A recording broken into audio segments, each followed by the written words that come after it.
to the conversation only because I don't know how much time I have with you. I want to respect your time, and this is a pretty important phone call for me. So the last time you and I spoke, which was yesterday, you made some very clarifying statements for me that confirmed a lot of what I already knew and understood. And pretty much, what you confirmed for me was that there was unfortunately a history of Silva being manipulative, controlling the branch, pitting bankers against other bankers, especially CPC bankers. Putting, you said yesterday, putting a barrier between me and Nora as an example. I think, I don't remember if you were the branch manager when Loveleen was there, but one could argue that Silva did the same thing between Loveleen and I. And if you weren't the branch manager at the time, Loveleen was a banker who I worked with in Forest Avenue, and she was brought to Oradell because of how wonderful our relationship was. Like, Loveleen and I were like the best of friends. We were killing it in business, and the firm's rationale was bring Loveleen to Oradell so that Mike and Loveleen can kill it in Oradell. Loveleen didn't want to do it. She was like, no, I've heard about Oradell, I heard about Silva, and I unfortunately advised her to don't worry about it, and that we'll make it happen, blah, blah, blah. She got there, and she was right. At the time, it didn't dawn on me what was happening because I didn't realize that Silva was getting involved in the way that she was and manipulating relationships and even manipulating me. And, it resulted in Loveleen, in ruining the relationship I had with Loveleen. And I'm sharing this with you because you'll see in a second, what I'm arguing is that there is this history. I even argue that history extends as far back as John Mangini. And I say that because before you and I arrived to this branch, and Abilio was the branch manager, John Mangini was replaced by me. And I think that he was replaced because Silva was not happy with the lack of progress. And it could have been because, John wasn't willing to come in on Saturdays. That was one of the complaints I heard her say when I first joined the firm. It could have been that he was slow with technology, or he was just a slower advisor. And, when you're under pressure as a banker, you're going to blame everyone other than yourself, especially the advisor. So, and I'm going off on a tangent, but, it also explains to me, assuming that I'm correct, it also explains to me why John was always so to himself. If you remember, when you were the branch manager, I used to say to you, like, dude, like, one of the things that I wish, you could help me with is Kelly and John. And because I always felt like they were always to themselves, like, and especially John. I would say to you, like, I'd say, good morning, John, and it's like I was a ghost, like I didn't exist. And at first, I thought John was just an asshole. But then I realized now with time, he was just being smart. Because if he was being placed in a position where Silva and or the branch, because, neither you nor I know because we weren't here at the time, and I can only suggest, right? If Silva was attacking him at the time, and now he's dealing with Dan Kelleher, who was the market director at the time, giving him a hard time, of course he's going to go into his shell, kind of like I did, and just like avoid the world because he didn't want to get into trouble.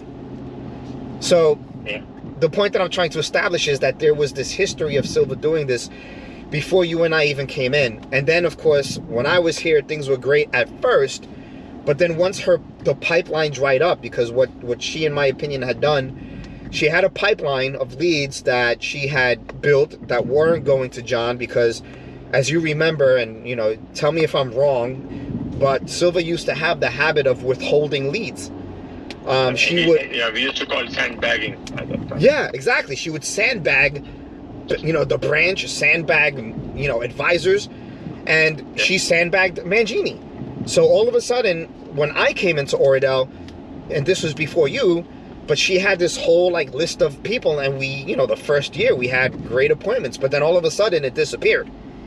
And I would have to say to them, oh, hey, like, dude, what do you want me to do? Like, she had all these built-up leads, but they're gone now. I can't help it.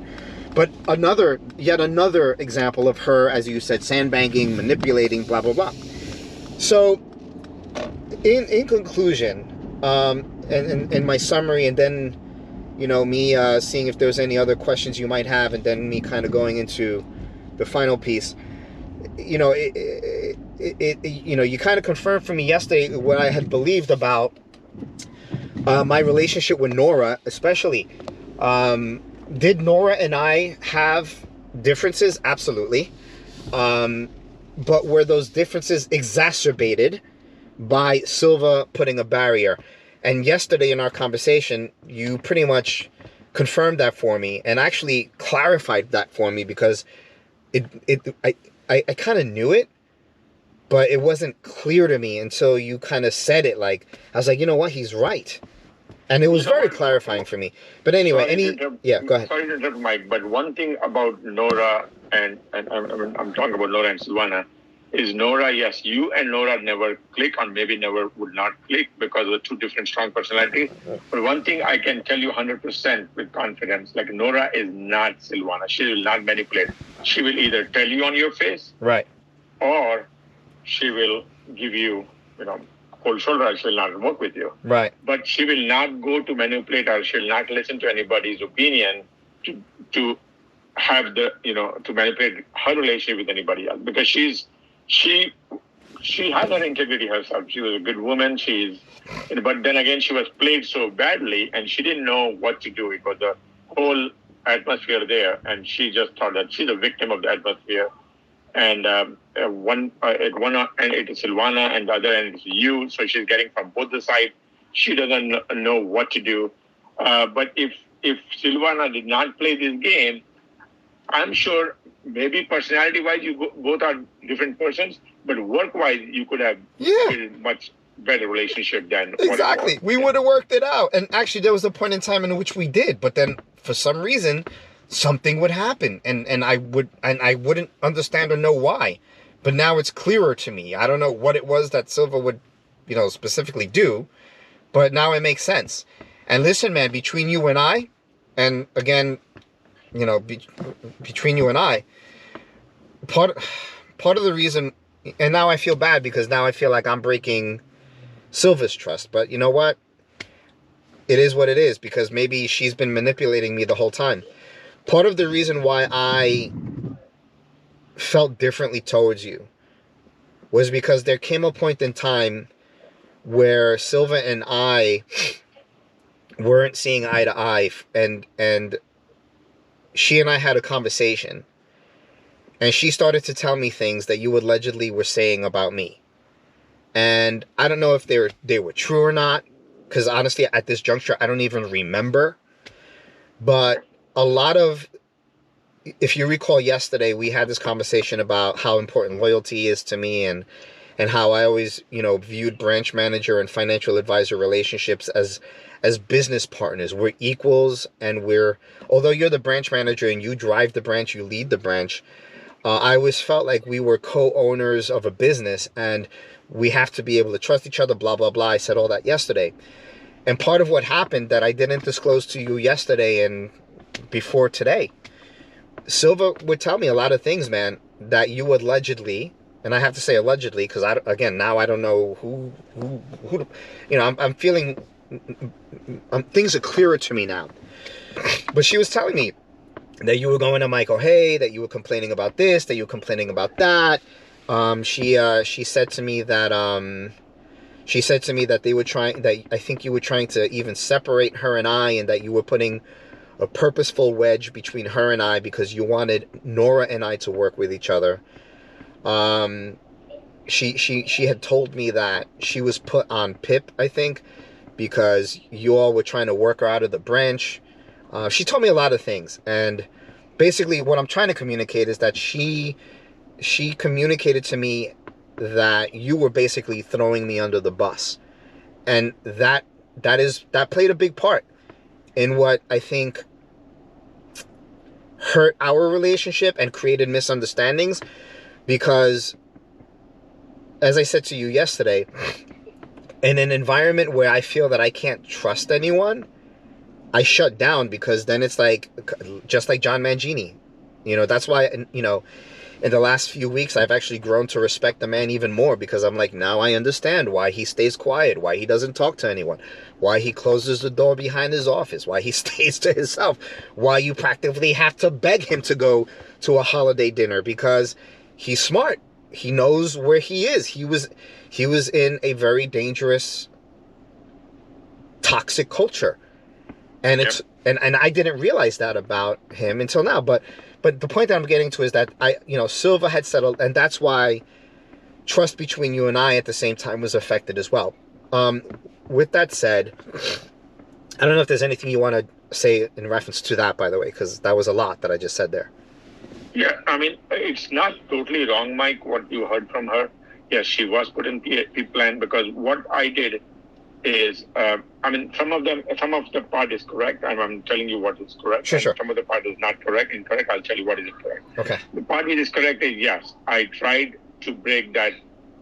I wanted Nora to build a relationship with you, because I know, right, when I was a branch manager, I know who can bring the branch new money, who can bring the branch profitability, who can, conduct the business on the branch level. Right. And obviously, if I've given a choice between John and you, I know you are the one who would get it done 1, 2, 3, get it done fast. And as branch managers, we all know, as salespeople, we want everything today.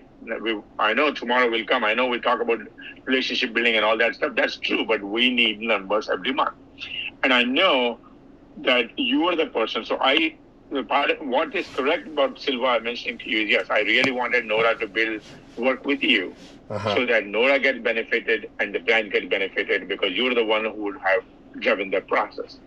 In order to do that, yes, I might have done something to keep Silva away from you, but not thinking that the business away, but thinking like, you know what, I need to put her in the place. And the reason why I put her on PIP, and that time Jim was my MD and Jim helped me a lot, is because as I said, when I looked at the branch, when I talked to Billy after a year or two, I see, what's wrong with the picture? Because this woman goes on a trip religiously every year. Every February she goes on a trip. The branch is not moving anywhere, and nobody else gets onto the trip, only her. Right. I said, then what can I do? Then I looked at the opportunities where I could not get her, because she mastered the system. She would know how to make those notes on the contact manager. She would know how to make the call. There's nothing that can get her on her behavior, which normally is the tool we use. Right. Now, what I can get her is on her behavior towards either Matt or Nora or advisors, anything. She create that.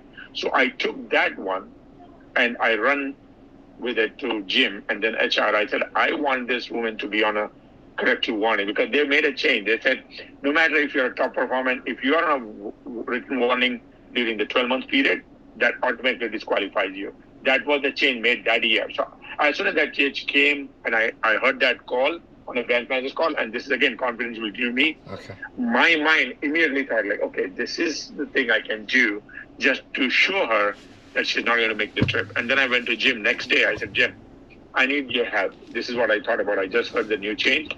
And this is what, and then he came to the office and we went in the back room and he said, what does she does that you can do it, because you have to be careful, with HR and everything. I said, I need your blessing. I need your support.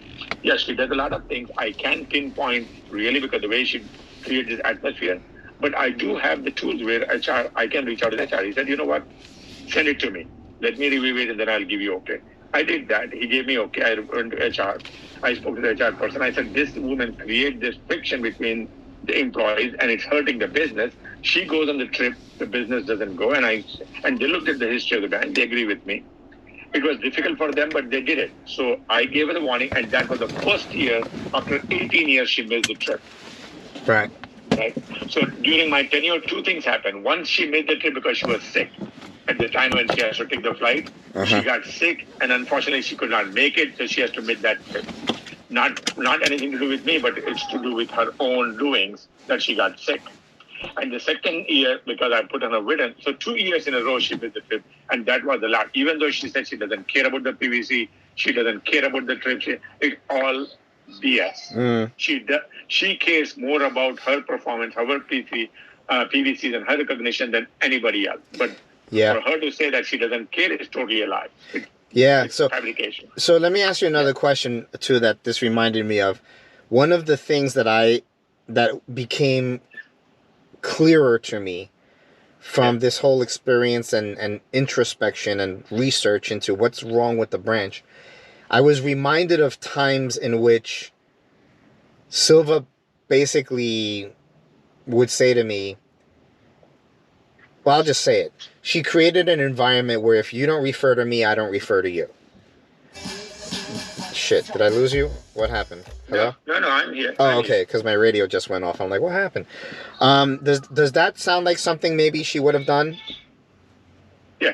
Okay. Yeah. Yeah, because part of the things and one thing I want to tell you, Mike, about John and Silva, yes, John might be a stand-up guy or whatever it is, but they both, and excuse my language or excuse my vocabulary, they are husband and wife away from home. Right. They are very tightly knit together. The reason is because they have worked together for 20 years. Right. And when you work that many years, you do develop that kind of relationship, like unbreakable relationship. Right. She plays John whenever she needs to, and John gets upset. Then she'll do something to win over, and John will be fine. And that happens so many times. So they are so close together. They are one unit. And I realized that. And when I came in, the other thing I did, Mike, if you recall those days, when I joined and when I asked Emilio, I realized that there was an alliance in the branch. Like within the branch, there was not just a toxic atmosphere. There were like one group, two group, three group, like 2-3 different groups. One was Silva, Yvonne, and somebody else. I remember Diana. And then there was Loveline, Samantha, and somebody else. John, like another kid was working there, Joseph. So they were like groups, alliance. They would not talk to each other, but they'll talk to each other, but not to the other party. Right. And I said, okay. And I also knew that they were texting about me because I was a new branch manager after work and everything, because Silva does that. Yep. I was aware of that. So I said, okay, what can I do to break this alliance first? So first thing I asked Jim, and Jim supported me at that time with Yvonne being shifted to Richwood, even though he said that you are taking a bad chance, saying because Yvonne knows every single customer by the name. She has been working with Silva for 25 years. That is going to hurt your customer experience. I said, Jim, you can pull my neck if the customer. I'll put the customer experience on my back. Right. I will stand by the door day in and day out, including Saturdays. But please do me a favor. I need to break this alliance. I need to break this. Otherwise, I'm not going to work. Right. So, okay. Then he again agreed because he was person who thought, okay, he agrees with branch manager. So we end up shipping Yvonne. And then something happened with Lovely, and then Diana ended up leaving because we put Diana on a PIP plan, and she couldn't take it and she left. Mm-hmm. So that was all the part of being the brand. But what I didn't do well is then I fell into the trap because this woman is a force to reckon with, Silvana. Mm-hmm. And then even though getting the team like Matt and Nora, who were good individuals who could have done phenomenal with you, but she still had a winning vindictive nature because she still go to you. And part of the thing which she told you is incorrect is me going to Michael O'Hea about your complaint. Because if that's the case, I'm sure O'Hea has that kind of a transparent relationship with you. He would have told you directly, like, hey, Saeed says this. Well, let me address that with you because I don't know whether he ever told you or not, but I would never. Yeah.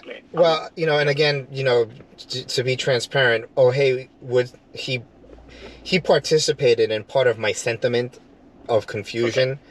Okay. And you'll I have a little bit more to tell you, and I think it'll be very clarifying. But basically, O'Hea used to say to me, Mike, I don't think your relationship with Saeed is as good as you think it is.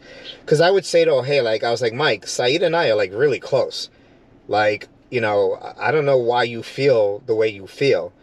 And he would say to me, Mike, I don't think your relationship with Saeed is as good as you think it is. He would say that to me repeatedly over a period of time. And then he would say to me that he felt that you were, I don't want to use the word afraid, because I don't think that that's a proper personification of you, because you are not a person of fear.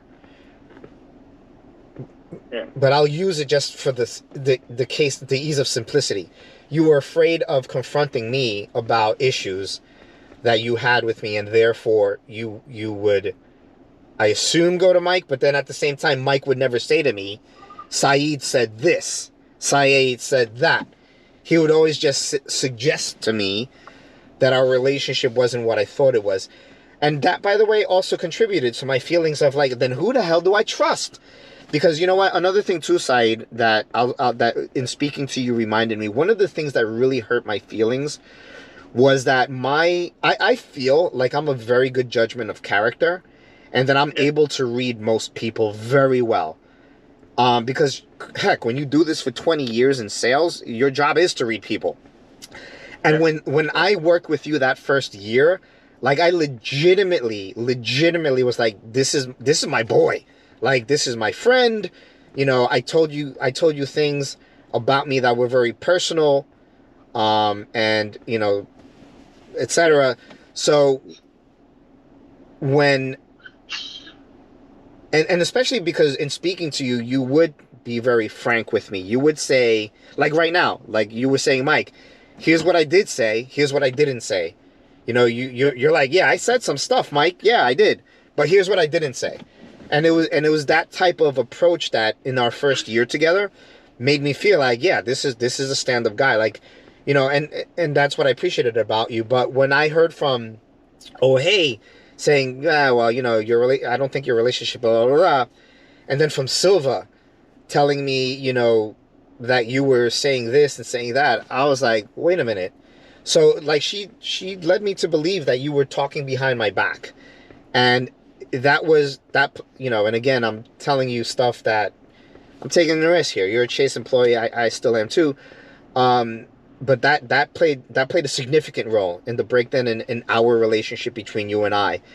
Because I don't know if you noticed, but Silva and I, there was a period of 6 months where we weren't getting along. And then all of a sudden we started getting along really well. And the reason why was because we found a mutual enemy in Saeed Hussein. And our mutual enemy was because, and that's a strong word, by the way. I'm using I'm using it because it's street lingo that we can understand. I didn't view you as an enemy. You understand my use of the terminology, however. Yeah. I totally get it. Yeah. Totally get it. Our mutual enemy was someone who was speaking behind our backs. And Silva and I found a connection in that. And that's why she and I started to all of a sudden work really well together. Now, in retrospect, I think that maybe I was just being manipulated, as I've been several times by her. And you know what? It is what it is. But let me lead to another question real quick before I forget it. Let me try to actually remember what that question was. Okay, would you say that... Let me preface the question by saying, Saeed, I think you know that I have worked at several branches. I worked with Bergen Mall, Forest Avenue. I've even worked with Midland Avenue a little bit. And I've worked in other branches as well, a little bit here and there, because it just naturally happens that way. Bergen Mall was my #1 team. We were so close that the team would go out partying together. You know, we would have dinners together. We were a family. And even to this day, all of us still speak with each other. We're friends on Instagram or Facebook when, you know, I only do it with people who are no longer employees. But we still stay in contact with each other, talking about the good old days and blah, blah, blah. Forest Avenue, no secret there. Everyone knows that Ken Monahan and I always joke around, Ken is like the complete opposite of who I am. I'm a Spanish kid from the Bronx. Ken is an Irish guy from wherever the hell in New Jersey. We are so culturally different, but at the same time, he and I were like the best banker-advisor relationship that I have ever had, of over 25 or more bankers that I have worked with. And it was a mutual feeling. Midland Avenue. Aside from maybe Myrna, because Myrna Mansour is Myrna Mansour. Never had an issue at Midland Avenue. Now, with that caveat, have I maybe rubbed people the wrong way? Of course I have. Not everyone is going to be Saeed Hussein and loved by, you know, everyone, right? Most people are normal. Most people are going to step on, you know, Harold Kempir's toes, for example.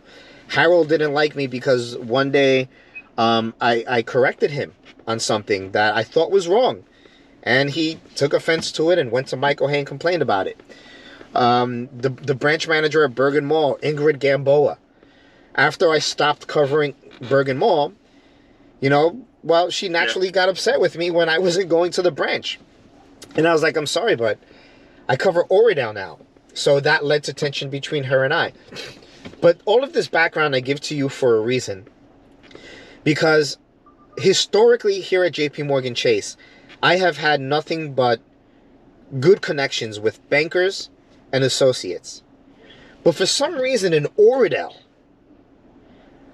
I was perpetuated as someone who was responsible for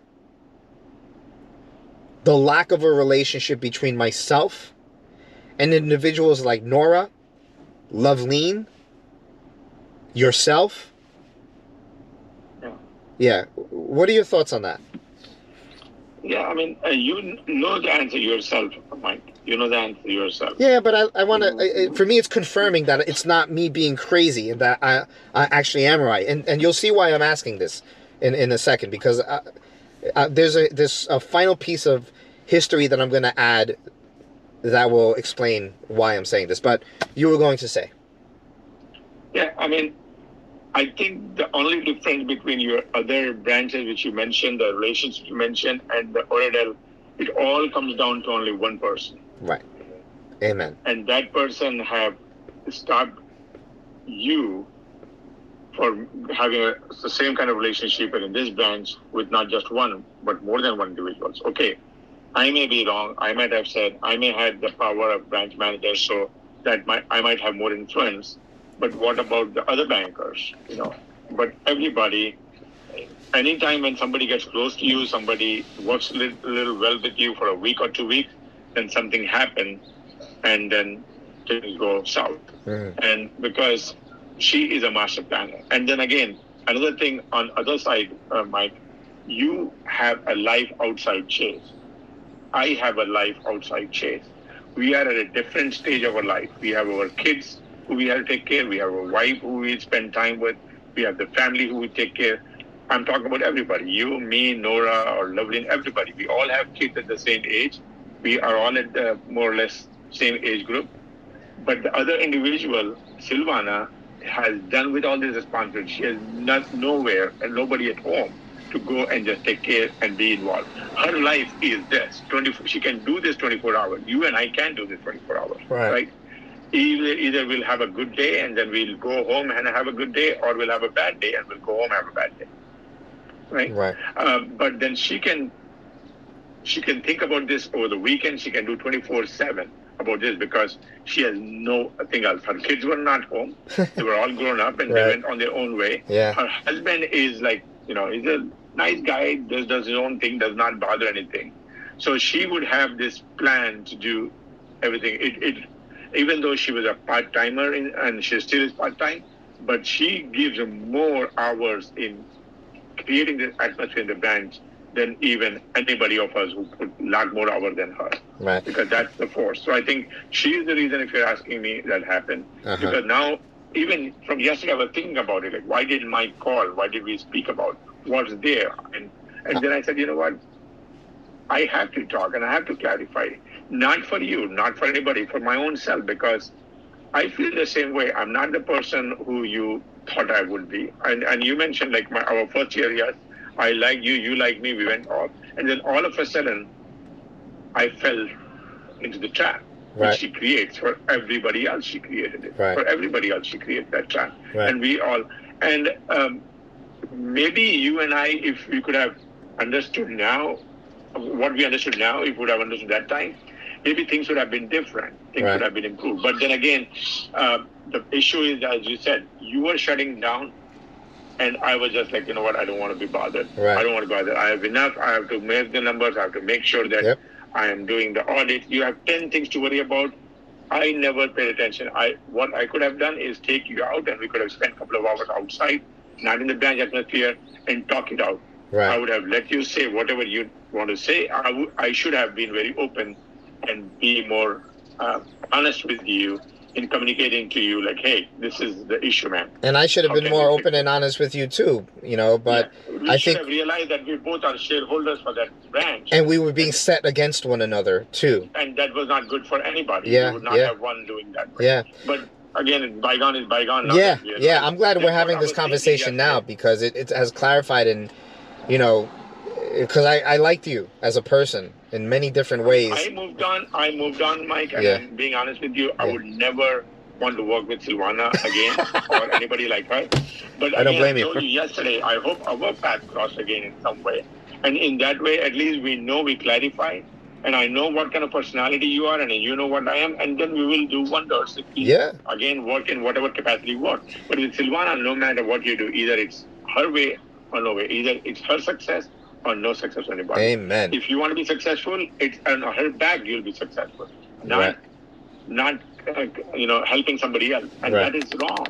Because if you have all these qualities, Mike, you should be successful in creating the stories with every banker. But in that branch, she did not let that happen. She did not let that. Right. You created with Ken, I understand that. I respect Ken also.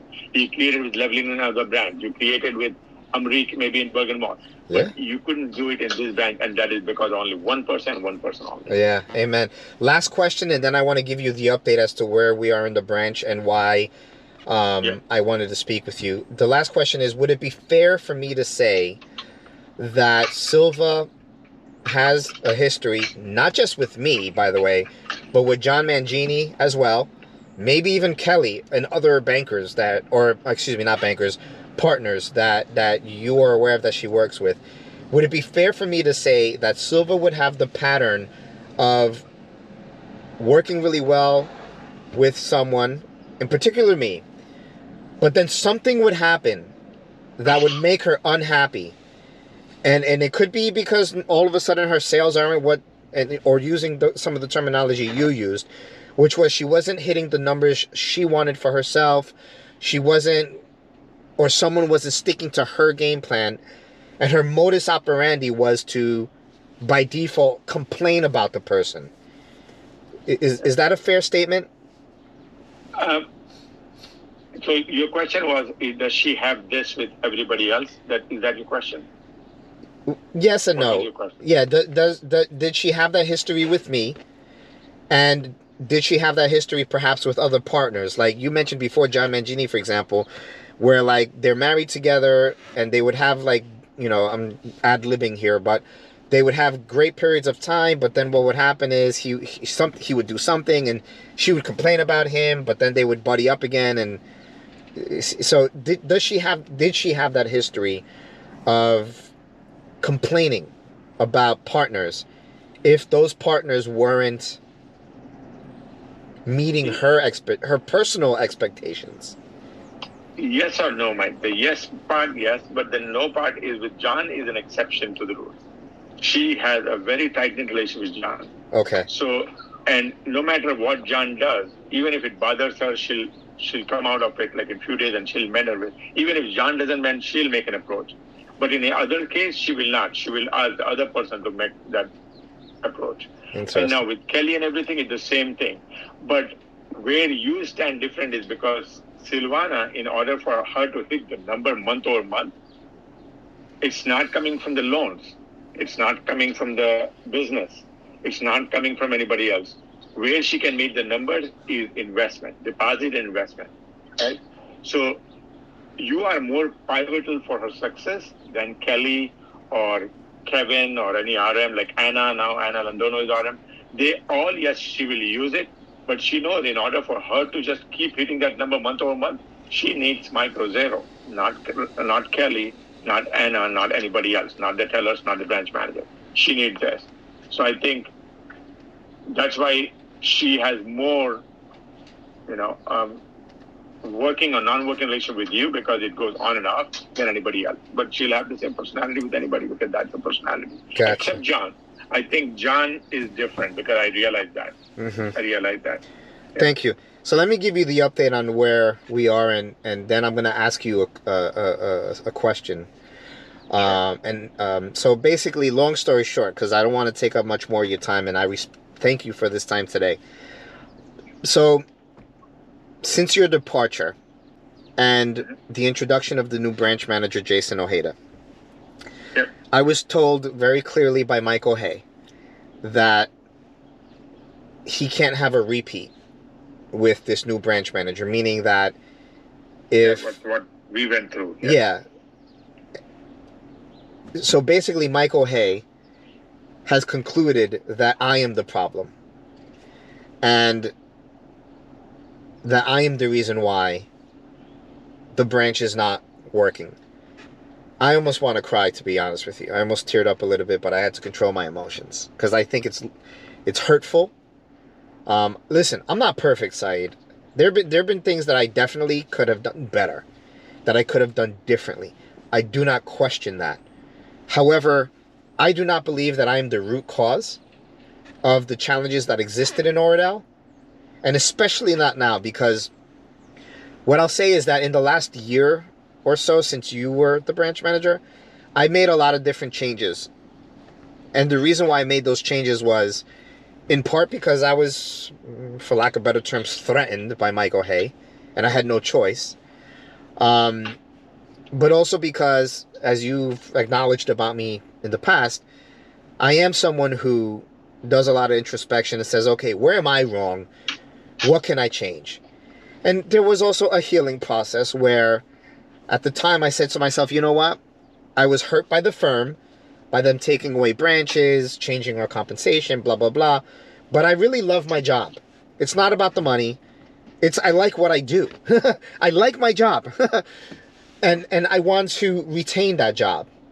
Not because of the money, but because of the job itself. And I worked very hard to get to this job. Literally decades to get to where I am. So I decided I have to do my part. And the other reason too, by the way, why I started to do more of my part was because I believed that by me doing more of my part, it would hopefully isolate for Mike O'Hay the real problem in Oradell, which at the time I didn't attribute to Silva. I attributed it to us hiring bankers that perhaps were not qualified, us maybe not having at the firm level training that was really sufficient for bankers so that they become salespeople. I also do have, I think, a personal problem, for lack of better words, with the PVC compensation plan. I think that the way that it's set up, it sets advisors against the branch and bankers. I won't go into that conversation because then it'll lead us in an entirely different direction. But bringing it back home, O'Hay has been convinced now, ever since Silva was put on PIP and she survived because, you know, at least her opinion was that she was actively trying to be fired, blah, blah, blah, and she survived it. But ever since then, it's like the shift focused from Silva to now me. And it makes sense. I'm the second oldest person there, aside from John. And John, by the way, is no longer in the branch. He works exclusively from home. So the only other person left is Mike Rosero. And unfortunately, Mike O'Hay has argued that I am the reason why the branch is not functioning. To quote him, the advisor relationship with the branch is broken. Now, this is despite the fact that the two bankers that are there, Dylan Ray and Zach Murray, who, although they haven't produced any appointments for me, the lack of production of appointments is not because they don't like me. It's because, as I think you and I have, clarified for each other on these phone calls, it's a couple of things. Number one, it's the Bank of Silva, as you once called it. Everyone goes to Silva. I've heard that from so many bankers. Like, I'll intimate to you now, I spoke with Mirna Vartanian to get her feedback. And she said to me, the same thing that Dylan has said to me. Zach hasn't said it to me yet, but I know from experience. Everyone who walks into the branch already knows Silva, and they go straight to Silva. So Silva gets the PVCs. And Dylan and Zach are left kind of on the sideline, taking care of servicing issues, and then trying to make these phone calls, but they're not able to. And then on top of that, they can't make quality phone calls. But according to Mike O'Hay, None of this is the problem. Mike Rosero is the problem. Saeed, I am now at risk of losing my job. Without getting into too much detail, it is now in HR world where I was put on PIP. I think I'm allowed to say that. I survived the PIP, and the PIP was based on my lack of integration in the branch.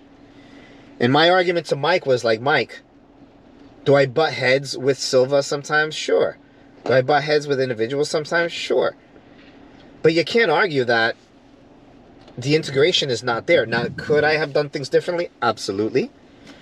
But the PIP, I think, was an extreme.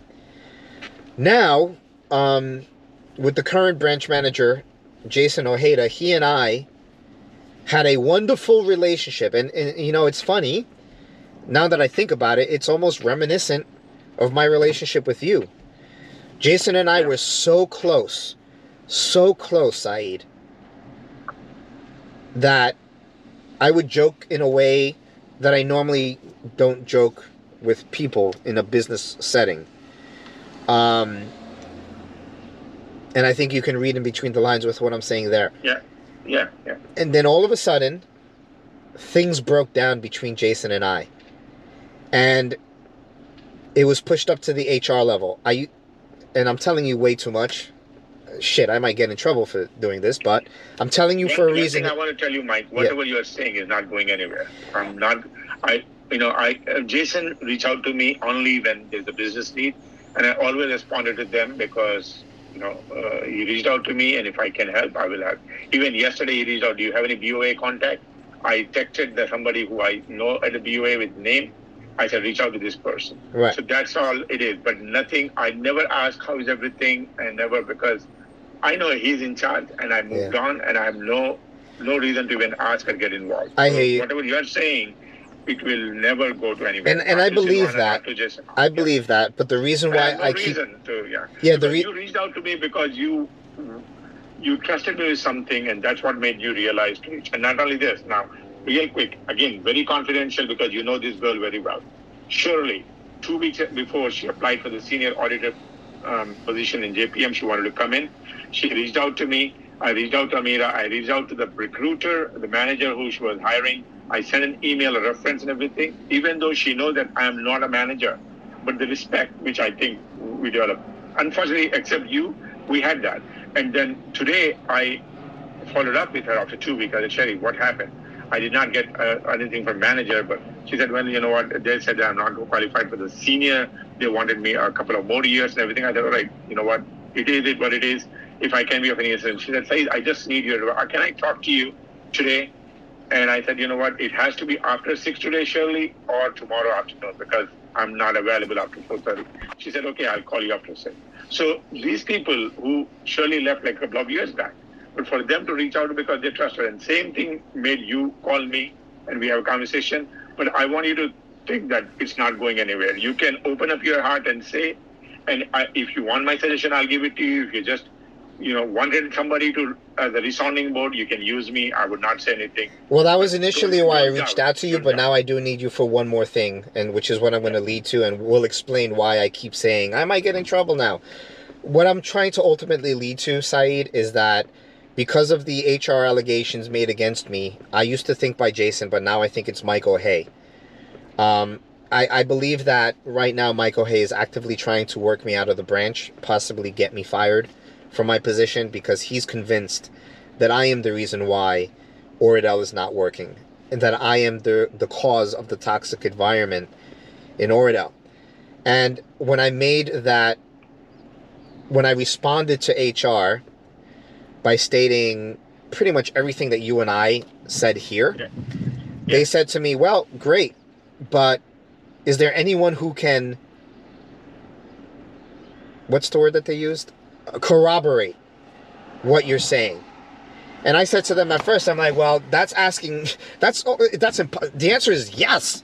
Can I find people to speak to HR and probably confirm everything that I'm saying about this toxic branch culture that I argue was created by Silva. And by the way, she's gotten better ever since I got in trouble with HR. I think she finally realized that she actually affects people's lives. And she realized, like, damn, I don't want to get anyone fired. I think she just didn't realize that by her playing these ridiculous games that she plays, the end result is people get reported to HR. People leave the firm because of her. So I think that maybe she has I don't know, right? But the moral of the story is now I'm at risk of losing my job. And I wanted to speak with you initially because I was looking for introspection. I was looking to see, am I wrong here? But and I'm going to tell you, I spoke with Matt Davella. I spoke with Mirna Vartanian. Who else did I speak with? I'm trying to think if there's anyone else. I can't remember if I did, or it doesn't come to my mind. And now I'm speaking to you. And all three of you say exactly the same thing. The problem is that Matt and Mirna, they're no longer employees of JP Morgan Chase. Yep. So will HR speak with them? Will they take their statements as corroboration? I don't know. So no pressure, Saeed. If the answer is, Mike, I don't want to get involved because I have a healthy fear of human resources, I completely understand. Believe me, I do. But in essence, what I'm asking you is, would you be willing to speak with HR on my behalf and to confirm everything that we just said here in these conversations so that they hear it from someone other than me? Because the argument that I've made to them in conclusion is that I am not the reason why I'm not perfect. There are things I had to do differently. Yes, absolutely. And I have worked on those things over the last year. But I am not the root cause of the reason why Oradell is failing. And I also believe that Mike O'Hay has either been unable to identify that's the real problem, or is unable or unwilling to say, or maybe unable to get rid of Silva. I don't know. And maybe that's why I don't know to this day why they're attacking me. I feel it's an attack. But anyway, Mike, whatever I told you is truth. So whatever I can do, man, you let me know. Thank you, sir. I know we all have a healthy fear of HR, but I fear God. Amen. I think that He's the provider, He's the sustainer. We call Him in Arabic, He's a Razak, which means to provide rest and food. So if I have to say the truth, I would never differ from Thank you, brother. I appreciate that. So then, just to be clear, I'm going to be sharing your name with HR, and I'm going to ask them, or say, hey, you asked me if there's anyone who would corroborate what I believe and them saying, and I'm going to say, here's someone, the last branch manager before the current one, spoke with him, he please give him a call. And and that branch I stayed the longest I ever stayed in any branch. And then that's when I said, you know what, I'm done with this BM shit. Because when they start having manage two branches, get paid like on a consolidated scorecard, I said, I'm going to bust my ass here. And that's why, and then when Marianne came MD, I just thanked God. I said, oh, this is the woman I completely trust. And if somebody can make it happen, she's the person who's going to make it happen. So I went to her, I said, look, I'm done with BM, Marianne. Right. And she said, all right, what do you want to do? This, and then things roll out. But if all the people, if they want to hear something, I think they would have a reason to talk to me because I'm still an employee and I've worked there for not 1 year, not 2 years, almost like 4 years with you and everybody else who is pretty much the same except these two new bankers. And you're also a well-respected branch manager too. That's something I have my, thank God I have a good history, so if they want to. And one thing I want to mention to you here, Mike, talking about the HR, I don't know whether I ever mentioned to you. Just